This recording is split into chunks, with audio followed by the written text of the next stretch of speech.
Paano ta makasiguro nga ikaw ug ako luwas? Luwas ko, Brother Sam, kay nituo ko mo nang giingon sa John 3:16. Nituo man jud ko, Brother Sam. Pero higalag igsuon, ingon sa James chapter 2 verse 26. Ang pagtuo nga walay buhat, unsa daw?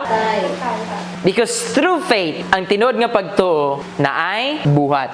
And when we say buhat, na ay bunga. Ang dili tinuod nga pagtuo walay bunga. Ingon sa uban, grace plus faith plus work equals salvation. Pero dili na mo ang giteach sa Bible. Ang gitudlo sa Bible is na ang grace and na ang process nga believing equals salvation. Wala gitudlo sa Bible nga ang imuhang grace, imuhang i-believe, then dapat na kay buhat para maluwas ka.